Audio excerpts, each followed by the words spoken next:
All of creation is a testimony of the love of God for his glory. When we look back at creation, the creation process, everything that was being set into motion is the will of God in the complete story of his redemption that will eventually take us to Christ and beyond. He created order from chaos, and everything was designed with his intention and his purpose. The creation of mankind being the climax of his creative process, he is building to provide the perfect place, not for himself, but for the one that would be created as his representative in creation. Every step of creation was built with so much love, attention, and intentionality that it went into the preparation of our arrival as the climax of his creative process.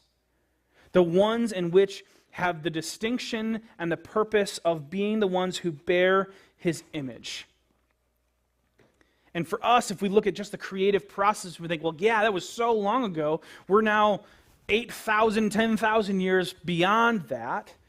We have to understand that if God put this much love, attention, and intentionality in just creating the world in preparation for us, that love, attention, and intentionality did not stop on day 6.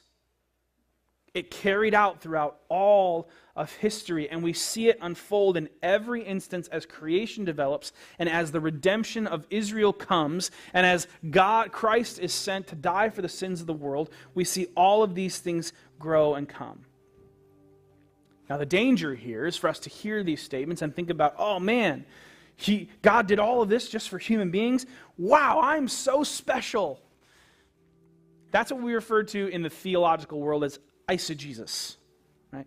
Exegesis is when we're looking at the passage trying to understand what it is, who wrote it, what God was communicating through it. Eisegesis is when we insert ourselves into Scripture and say, oh man,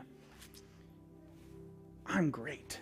When we look at this idea of the creative process, it is not about value. It is about a proclamation of form and function so that God can be glorified and we are not. Remember the relationship between the sun and the light. We are instances of God's image, not God's image himself. We are to rule and as a vessel over creation to bring him glory. If we look at even in the smallest details, it's a declaration of God's order, distinction, and purpose to contain,